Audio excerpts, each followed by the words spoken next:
welcome to another episode of The Hive Mind.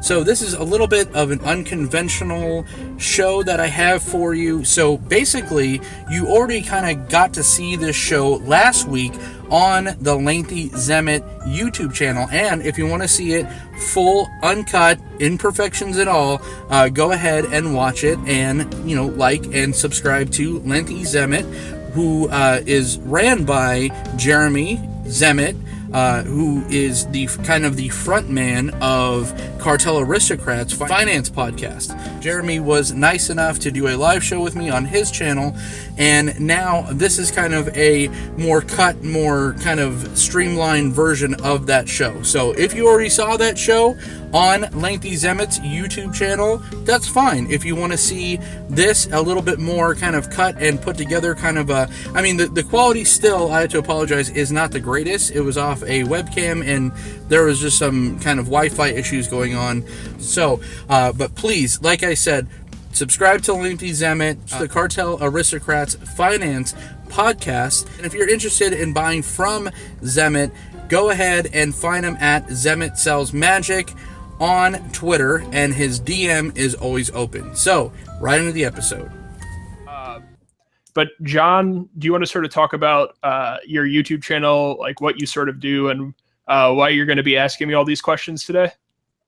Yeah, so thanks again, Jeremy, for doing this. And yeah, my name's John, the Orzov Dunn, as some call me. I do a show called The Hive Mind, and this will be kind of like a Hive Mind setup, but just kind of a live version. And the Hive Mind is basically where I traverse the multiverse in search of other prominent members of the community, whether that be other podcasters, YouTube personalities, pro players, whoever you guys want to talk to. So Jeremy has been brave enough to join me for today. So yeah, all right, my channel in a nutshell.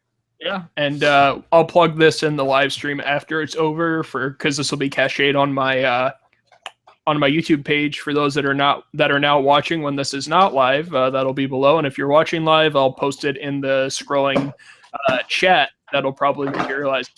But if you want to go ahead and fire away and sort of get this started, you're more than welcome to. Perfect, sir. So, I mean, your plane's walking in from St. Louis, Missouri, correct? I'm in Columbia, Missouri right now. I work with a couple different shops, and right now I'm restocking the one in Columbia. But yeah, close enough to St. Louis, basically. Nice. And I am coming in from a very hot, very sweaty Las Vegas, Nevada, which you guys will be joining us soon, right? Yeah, that's the plan. I know that there's a ton of content creators that are looking to meet up, play a little bit of EDH at the Thursday night meetup. There's like a Saturday meetup or something, but all your favorite content creators that you watch on YouTube for everyone will be there essentially. So it'll be fun. Excellent. Yeah. So as we kind of start each and every Hive Mind episode, I'm just going to ask you, sir, what is your Magic origin story? Yeah. So I've talked about this on a couple casts. I found a unlimited box at a yard sale for $100, and I didn't know what I had. And I traded that in for dual lands, and then dual lands went up because of the legacy tournament. And then I became a finance guy because I'm like, how am I making these returns this fast? I did not know what Magic really was. My friends played. I played Yu-Gi-Oh! At the time. Actually, I was making Yu-Gi-Oh! Videos back in 2009, 2010 at the beginning of my channel, Yu-Gi-Oh! Trading videos, and I knew my friends played Magic, and I saw a box at a yard sale, and I was like, hey, I want to buy this. And I brought it to them, and they're like, holy shit, this is old. I'm like, oh, okay. And then I sort of became notorious for making binder videos. Did like a $15,000 binder video back in like 2012, I guess now. The cards are worth way more, obviously, now that Modern's a thing. But I was like one of the first guys to do like big trading on YouTube. I traded a couple pieces of power to Elite Mortal, like a Lotus, a Time Walker Recall, a couple Moxen. I bought a lot of MTG headquarters stuff because he needed the money to keep cracking packs back when he was still growing his channel. I helped out with some MTG finance stuff with MTG Lion and a bunch of other content creators on this site. So I've been on YouTube for 5 to 6 years making Magic content.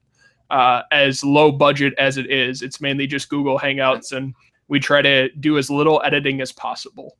So that's sort of how I got started in Magic. definitely seems to be working. So that's interesting. So you kind of started with finance, then went to playing, or when did you kind of start playing, and what kind of formats are you really interested in? Legacy and Vintage are the only real formats, in my opinion. That's almost all I play. I was introduced to Legacy. There was a St. Louis shop called B&B Games, which no longer exists, and they did weekly Legacy, essentially. And even though I had dual lands after I hopped in, I didn't have Tarmogoyfs and Force of Wills and stuff like that. So they would just lend me cards every week to play. About half of the people that played were judges, and so there were a lot of the guys who had a play set of everything. So we all got to play Legacy every week. And as a high school kid, it was a ton of fun to mess around essentially all those years ago and just play whatever I wanted to every week as far as Legacy was concerned. So that's how I got started, was just Legacy and Eternal formats. Obviously, that's like 1% of all Magic players, but it was probably the best way at the time to get started, just because reserveless cards have gone insane in the last couple of years. Oh yeah, and yeah, I used to. I'm an old fart, so I was playing Legacy. You know, when it was considered standard back in the day. I got to play with Yawgmoth's Will when it was standard legal and all these cool things. But and then I this will probably give you a heart attack as a finance person, but I unloaded everything at a very horrible rate, as most people do. It was like right before, like you said, modern kind of came out and stuff like that. So it kind of sucked, but we lick our wounds, I guess. So just going from like owning a store, like up, how do you go from like a player just kind of selling some cards and stuff like that to owning shops and running events and all that stuff? Well, so to clarify, I can't really talk too much about the proprietorships that I may or may not own a stake in, but I work with a bunch of shops. I never actually own the actual brick and mortar location. I just own the inventory inside. As a result, when a new shop opens, because shops are costing upwards of $100,000 to open, just to get all your I's dotted and your T's crossed, you have to get tables, you have to get chairs, you have to buy X amount of product, and basically shops will not have a lot of money sometimes for singles. So what I offer is, hey, I'll give you 3 sets of every set, basically, that we would actually sell, not like 3 sets of alpha, because it's a new shop starting out. Right. And every week they sell through these cards. They let me know what they're out of, and then we ship it from a centralized location to them to resupply them. The thing is, in mid-Missouri specifically, a lot of shops don't have competitive buy prices. They don't have competitive sell prices. So as a result, I find myself way more in the middle of Missouri than in St. Louis, buying these massive collections that other shops either can't afford or are lowballing on. For example, and this is pretty well known at this point, we had a guy walk in with a collection of alpha, and he wanted $5,000, and that was based off 1994 scry prices from back in the day, and we actually ended up paying him about 11 times what he was asking for, because of instead of ripping him off, it's all about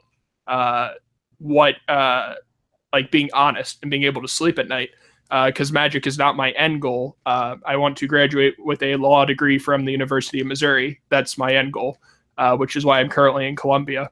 And so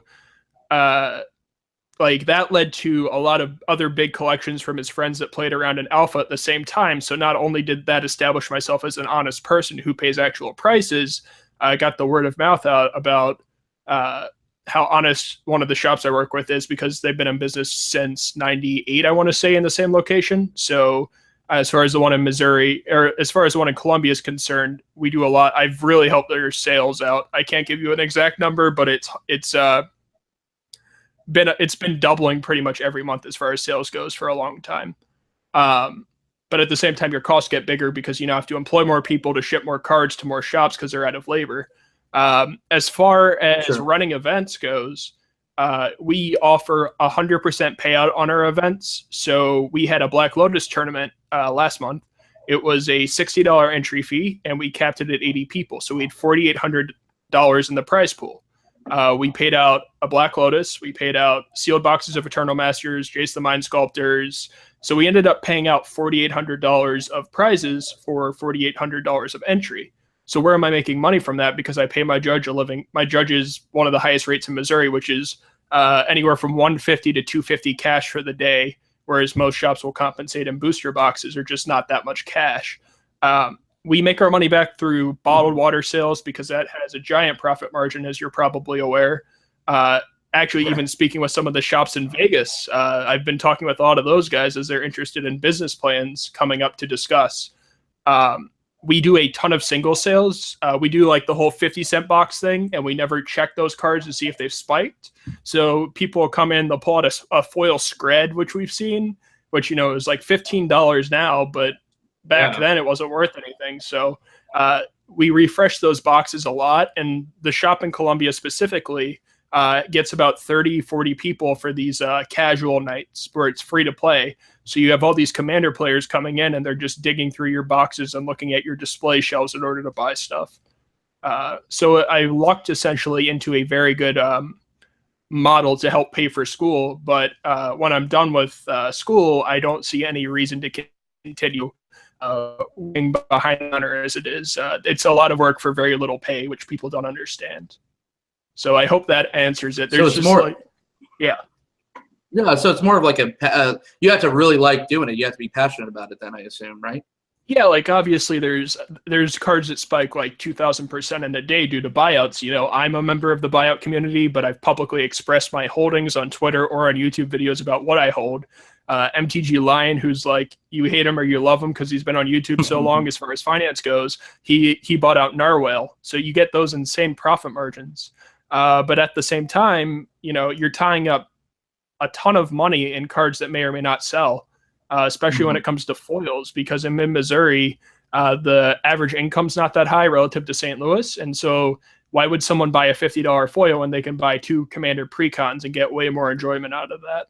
So I get a lot of dead inventory, which means I go to Grand Prix, such as Omaha and Vegas, to trade off these cards or sell them to either keep my my bank account full, or turn it into cards such as Liliana Vest that we can't keep in stock because everybody wants to play with Planeswalkers. So it's all about juggling as much as possible while I'm still trying to finish school. So that's what I've been up to. And you're not just in Missouri or even Vegas. You're going to like exotic places too. Like I saw the cast the other day. You were considering going to like South America and stuff, right? So one of the cool things about finance is there's international opportunities for you to like go to Japan, for example, which I got back from about a month and a half ago. In Japan, there's no such thing as EDH. And my biggest player base across all the places I work with is EDH. So you go over there and you can get Soul Rings for 10 to 25 cents. You can get Chromatic Lanterns for $3 each. And that certainly adds up if you spend a week in Japan just straight up working instead of seeing the sights. So I did a lot of that, just a lot of running around Japan, buying as many cards as I can. And thanks to some of my contacts across, because Magic is an international game, you're able to set up these buys ahead of time and bring stuff overseas that's way more expensive than it is in the States, which is basically the whole point of arbitrage, which is what a lot of my models are based around. So that's what I've been looking at doing a lot of as I have free time, or as at least while I had free time. Summer's definitely busy with all these Grand Prix, but a little bit during the spring, I had time to sort of run around the globe and buy Magic cards. So that was fun. Nice. Yep. We kind of got into your your Magic finance history. So what's kind of the origins of, you know, Lathy Xemit, the YouTube channel, and the origin and the genesis of the podcast, Cartel Aristocrats? Yeah, so I sort of touched on where the beginnings of my YouTube channel was. It was originally a Yu-Gi-Oh! Trading thing, and then it became sort of a humble brag channel. I deleted, when I transitioned into finance in summer of 2015, I deleted all my old videos. So it went from a Yu-Gi-Oh! / humble brag channel to finance. And I did a lot of stuff with the community members, like the Magic Man Sam, Rogue Deck Builder, a lot with Darium CCG's, MTG headquarters, who has changed his views quite a bit. But basically, all the old guard, Tolarian Community College, MTG McQuacks, Ranch, all those guys, we used to all get along. And then Darium's tried to have a convention, and we all went our separate ways after that. My disdain for the Mana Source, I think, is pretty well known at this point. So it'll be interesting to see him in Vegas, I guess. But that some people are on one side and some people are on the other. So I can kind of guess which side you're on as far as the Magic community great divide went, right? Yeah. So that used to not be a thing. We used to all be friends, all used to have a Facebook group, stuff like that. It's not around anymore, obviously. Those are sort of the golden days of YouTube where you could get a collab with anybody without any promising anything back. It was just, hey, do you want to do a collab? Okay, let's do a collab. Sure. I transitioned into finance when business started going up a bit. I was doing way more successful ventures back in 2015. And as a result, I asked, at the time, fellow MTGprice.com writers to go on a podcast with me, as there was no official website podcast at the time. Since then, Douglas Johnson now writes for Quiet Speculation and actually moved over to the biggest MTG finance cast, which is Brainstorm Brewery. Jim Casale moved from MTG Price to modernnexus.com, which is a subsidiary of Quiet Speculation. There's a bunch of websites, sorry. So a lot of us left MTG Price or were not renewed for MTG Price. And as a result, the podcast stuck around as we got a very good following right away.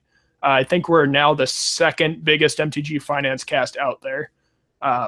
Because we use so many platforms. A lot of people don't like watching on YouTube. They like the audio only, so we offer that pretty much everywhere else. But for people who want to see what our reactions look like, they definitely watch the YouTube videos. Because it's just a nice thing to put on in the background while you're sorting cards, which is what we intended for the cast to be. Just to make you think or to make your driving time a little shorter. Sure. So how'd you get hooked up with the other two guys? I get along very well with almost every MTG finance writer out there. I portray myself as very cocky on Twitter, and that generally works. You got a lot of followers that way, just like saying, hey, this thing's going to go up in price, and then it went up in price. Obviously, with our listening, with our with how many people tune into Cartel now, there's now a fear that my guests and I have, or co-casters and I have, that we're artificially inflating the market. And as a result, we have to talk about exactly what we're holding when we call some of these specs, if we own any, just to be like, hey, we're not trying to sell, we're not trying to pump and dump. I'm not going to call this card this week and then sell it as soon as people buy into whatever I'm calling. We have to say, I have this many copies or stuff like that. Actually, we had a Card Sphere talk on Monday, which was 2 days ago. Wow, time goes fast. And there were people on Puka Trade saying that Cardsphere had paid us to make that video about the pros and cons. And even though we stated in the beginning that we're sponsored by Gathering Magic and CoolStuffInc.com, we were not affiliated with Cardsphere in any way. They did not provide promotional stuff or money or any compensation for us to talk about it. It was just we had brought it up 2 months ago, and I was extremely negative about it, and they released it, and I'm positive. And as a result, people thought I was getting paid to shill for Cardsphere, I guess. And it's a good website to make money if you know what you're doing. And we spent a good 30, 40 minutes talking about it on the cast and another 2 hours talking about it offline. It's just like a very interesting website, and it's going to be interesting to see where that goes. Same with Puka Trade, too, because they're trying all manner of things to redo the economy. Oh man, yeah. Puka Trade, are they still in like Armageddon mode at this point, or are they kind of getting their shit together? So there's a guy who tracked the economy of Puka Trade. Back in Puka Trade's heyday, I would actually buy points, quote unquote, outside of their terms of service, and flip cards on there that I was paying nothing for the points, because points were not worth anything on the secondary market.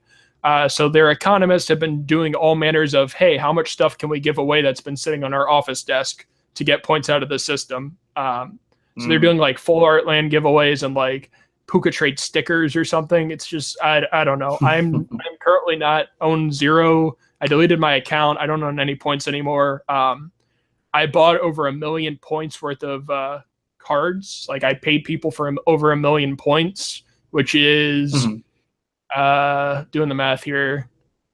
I want to say it was $10,000 cash that I put into the system.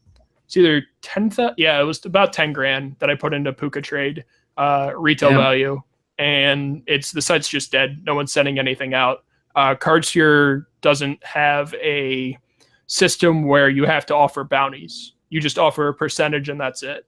You don't give people more than what the card's worth because it's backed by $1.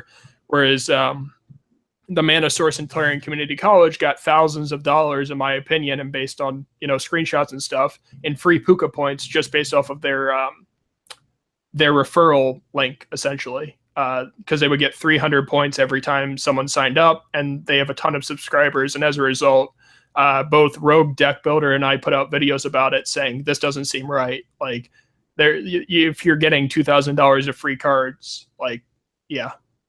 So Kevin from Rogue Deck Builder made many videos about that subject, and it's been interesting to see how the community received it.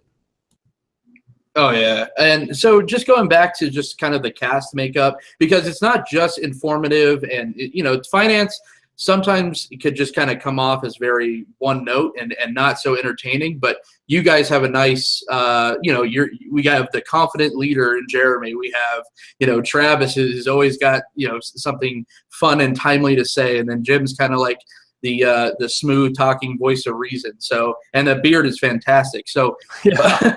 Well, you'll see him in Vegas. Yeah. Oh man. Yeah. So I mean, you guys do a great job of making it very entertaining too. So is that something that you're cognizant about, or is that just something that just kind of came naturally with the cast? We actually had a better banter going, I would argue, with Doug before he left. Obviously, he left to get like 3 times the viewership elsewhere, so we're still on good terms, and we try to have him on as much as we possibly can. It took about a year for this cast to find the right spot where everyone sort of cements their character, I guess you could say. Travis is more of a curmudgeon. Jim is the voice of reason, and Ed is always jet lagged from traveling across the world. I mean, this guy flew like 20,000 miles in the last month. That's like a ton. So he's always in a different time zone, always at an airport. But if you ever see Ed in real life, I mean, the dude's brilliant. He's the one that knows everything. I just sort of stay in the great state of Missouri most of the time and try to help out my customers as best as I can. But Ed's the guy you want to talk to if you want to talk like big money, big deals, stuff like that. The $5 cards are where I make my money. Ed makes it on the power and stuff like that. So it's interesting. Yeah, and being a fellow, aspiring Cicerone, I think Travis and I share quite a love for craft beer. So, yeah, right. beer and alcohol. That's something that everyone loves to talk. Anything in Magic, you can discuss it over a beer. Reserve list versus anti-reserve list. I think if a lot of people on Twitter, instead of being anonymous, would just sit down and talk it over with whoever you're arguing with a nice beer, everyone would be happy. The internet's just not like that, sadly. Well, we could change that. Let's change that now. Yeah, because everything is a little more entertaining with a nice frosty beverage if you are of the age, right? Yeah, definitely. Yeah, if you're under 21 in Vegas, kids, have fun at the GP. Right. Out there melting with no refreshment. I don't think so. I can't do that. Right. But so just kind of just going back to finance, what are your kind of overall sweeping thoughts of just like the future of, I know you said your future is not Magic Finance, but what is the future of Magic Finance? I think eventually someone comes along that actually has money to spend and buys out a card on the reserve list. Craig Berry bought out Moat, but he only put like 5 digits into that card. When you see people like Martin Shkreli talking about buying out Black Lotuses on Twitter, which happened a year ago at this point, if someone comes along like that and just buys out a key card to the game, it'll be real interesting to see. I can't tell you which websites I use, but like there's websites out there that will show you exactly how many cards of whatever sold off TCG last night. It updates exactly when the buy lists have been changed, so you know exactly when cards are moving. Whereas 3 to 4 years ago, it was more of the Wild West. Now everything's backed by data, so it's becoming way more of like a stock market, even though it is unregulated. It's been real interesting to see the shift where people are constantly scraping TCG Player and all these other websites to see, okay, how many Snapcasters sold yesterday? What should I price my Snapcasters at today? That's quite a way to live, huh?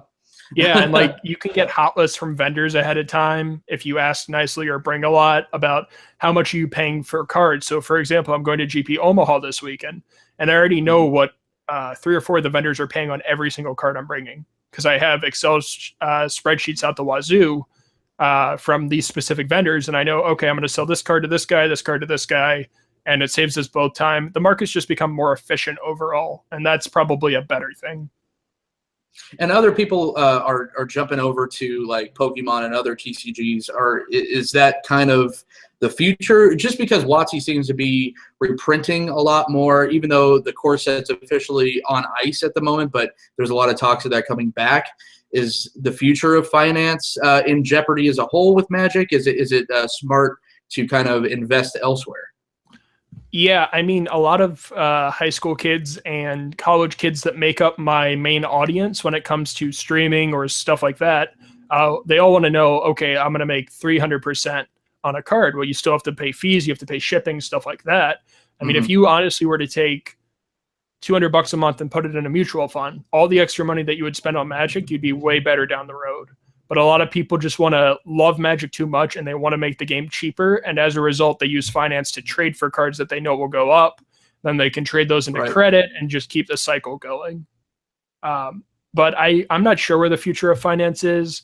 I've been way more distant in terms of upcoming law school about trying to let other employees take over every single thing I'm doing. Obviously, I still have to be the one to go pay people cash for their collections and stuff like that.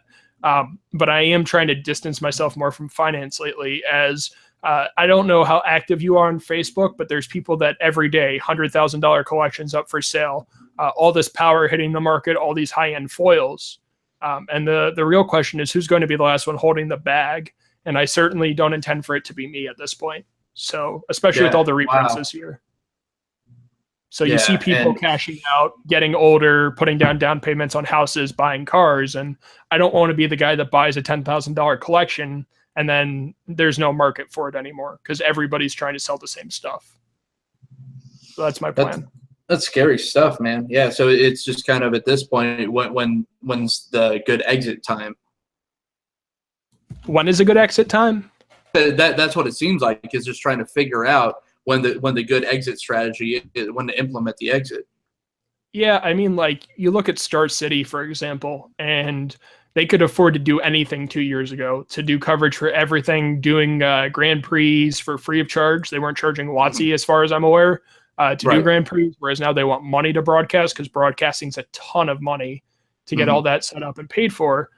So I think just even looking at some of the industry leaders like Hasbro and Star City, they're trying all these new tricks or cutting back on coverage to save money. So maybe we definitely know Magic growth has plateaued based on Magic shareholder meetings through Hasbro as far as the growth and how much players are spending. Now they're capitalizing on trying to get less players to spend more money for shareholders rather than having more players spend less money. So you have Magic Online, which is their most profitable machine they've ever created, but Magic Online costs $10 to play. So you have this potential player base that would rather play Hearthstone than just pay $10 up front and then be able to play whatever format for a little cheaper than normal. I know Saffron Olive just did an article about how much each online game costs, and he laid out a very clear argument about if they took away the $10 fee and like charge you $1 more per draft or something online, it would be real interesting to see what happens. So I think we're starting to see, takes out that barrier to entry. Yeah, so we're starting to see Magic player growth just not be as high. There's less kids that are interested these days. They'd rather be on their phone playing freemium games, especially as I saw it in my undergraduate. So it's going to be interesting to see what happens to the market. But I'm looking at,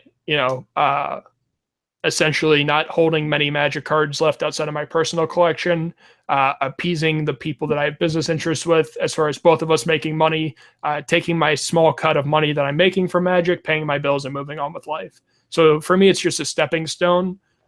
This is actually a great question to ask if you're going to be at Vegas. There is a finance meetup on Saturday where all the website guys are all meeting up to talk about, how do we manipulate the market, essentially.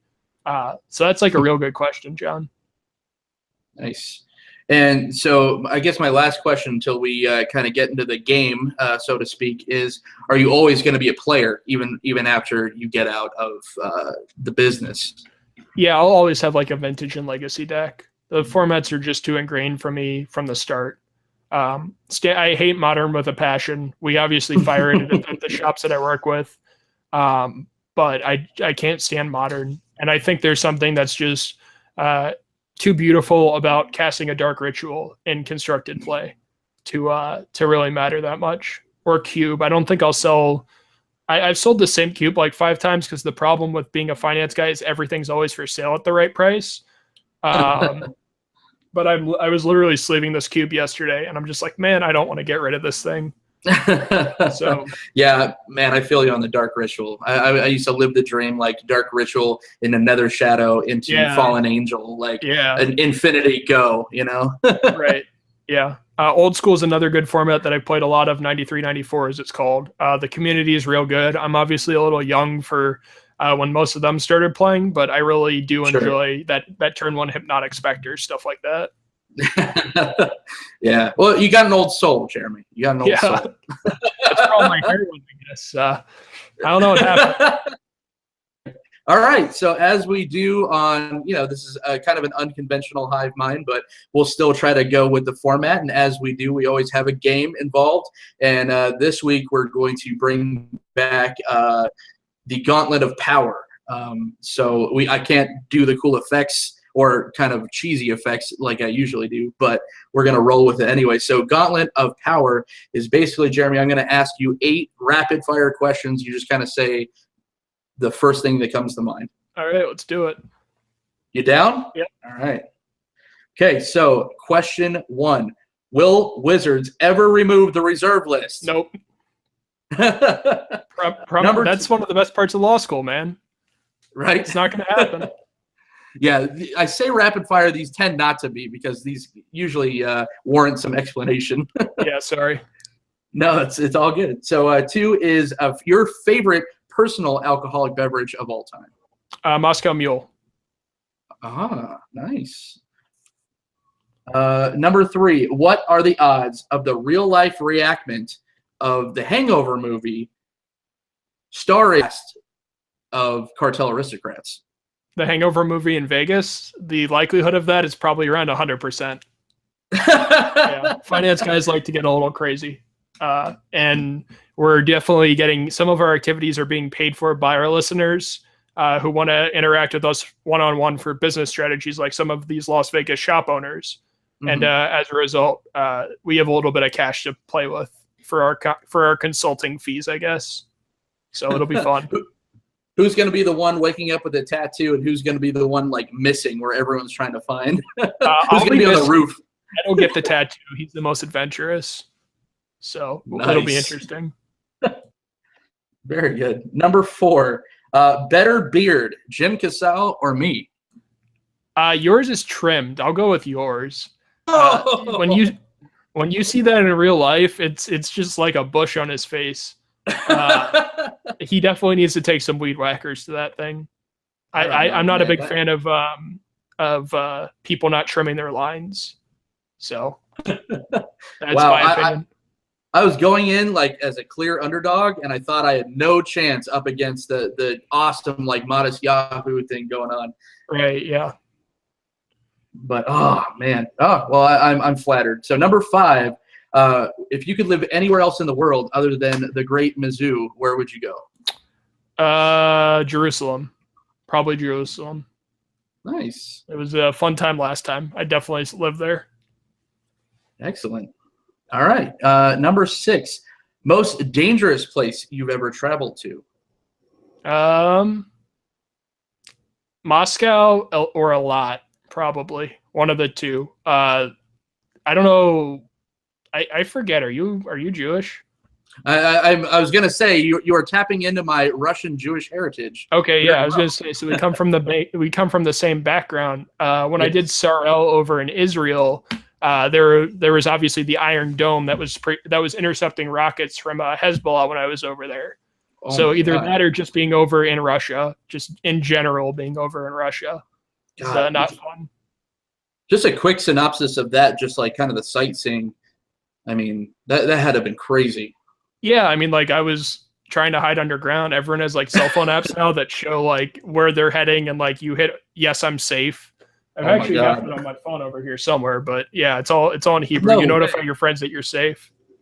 So that's fun. Dude. Well, I'm glad you made it. Number 7, cheapest date in the MTG community. Now, this is your chance on who can't handle the liquor. Who can't handle their liquor? Oh man, there's so many names I can't. Don't worry, say. no one's watching, right? No one's watching. Yeah, I'd have to say Ed. He's Keeping like, it within the cast, huh? yeah, like Ed will just hang out with people to hang out with people. And he's like, you haven't seen us stand next to each other. Like, I think it's on purpose that they don't want us to stand next to each other.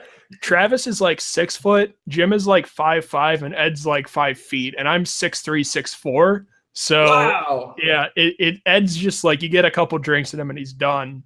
But they don't like doing the whole, hey, let's take a group selfie, because Ed's like past below my shoulder. So Jeez. I feel bad for him. I've seen you take pictures next to people, and you didn't seem like you were 6'3". You must be hanging out with giants. Yeah, most of my buddies are around 6 feet or higher. So it's always interesting, especially a lot of the content creators. Like headquarters is like 6'6", so I'm like way smaller than him because he's like a big guy. That was the picture I was referencing too. I'm just like, man, Xemit looks tiny. Yep. Yeah. So, and like Doug is like 5'8" or something too. So it's real interesting. We have like all across the spectrum as far as height goes. I'm a cool average 5'11", height-wise and width-wise. So yeah. Well, you're perfect then. Yeah, exactly. Perfectly symmetrical in my fatness. Thank you for making me feel good about myself. No problem.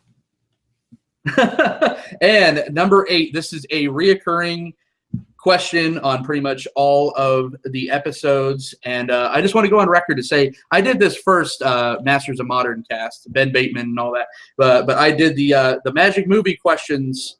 Yeah, and he's going to be on the show soon. But the Magic movie questions. So basically, cast, or who do you want directing it? I don't know how big of a movie buff you are, as you could kind of tell. Magic is only half the channel. But the other half, I'm a big movie and TV reviewer. So director and cast the Gatewatch. And if you don't want the Gatewatch, fine. We could do a Tempest block, the Wrath cycle if you want to get spicy. Yeah. Man, I definitely not the Gatewatch. It's just not my thing. I think that's the stupidest idea that they're ever going to have for a movie. And as a result, just no thanks. Which means it's going to happen, though. That if it ever gets made, it's going to be a Gatewatch movie. I'd honestly rather prefer the Weatherlight as the center of a story. That's something I could enjoy. I honestly don't know who to cast for that, but I would just prefer Weatherlight or like the Brothers War over anything having to do with the Gatewatch. Absolutely. Absolutely, sir. You have survived the gauntlet of power. So do you feel powerful? You know it. I've got feel like someone just sacked a Black Lotus or 3. Nice. To cast a dark ritual, right? You know it. So any upcoming projects that you want to spoil? That I'm working on? Yeah. I can't talk about a lot of this. We have to keep sponsorships under wrap until they're officially announced, and collaborations. I normally don't talk about who I'm collaborating with. Obviously, if someone mentions first that they're collaborating with me, I'll like retweet it and all that. But I can't talk about what's in the works for Vegas, though there may be about an hour-long video coming out on someone's channel that I'm collaborating with about it. So it'll be a ton of fun. So yeah, Vegas will be the place where a lot of stuff happens, or it doesn't happen. We don't know yet. So I can't spoil anything right now. Well, as Flow Rider says, welcome to my house, Magic content creators, because I won't be the only one sweating my bag off. I'll have some company. Yep. Yeah. Nice. So are you doing the long pants and all that? Or are you doing the t-shirt, shorts, and flip-flops to try to survive? Oh my God. I'm going to go, what sucks is I work graveyard in real life. So I'm going to be like just forsaking sleep completely for like a week and just go in just as little clothes as possible, much to everyone's chagrin. But then I have to go full suit and tie to work. So it's going to be a mess, but it's going to be a fun mess. Yeah. Well, good luck, man. Pulling for you. Yeah, it's gonna be nasty. But yeah, that's pretty much the hive mind, Jeremy. So thank you for this, and thank you all of Xemit, Lengthy Xemit's viewers for having me on, and I appreciate this. Yeah, and this will be audio archived to my channel, so you're welcome to pull video and all that. For those that are still watching live, I'm surprised so many of you guys tuned in. Thanks for watching. Where can people find you? One more time, I guess I'll end with the whole cartel thing.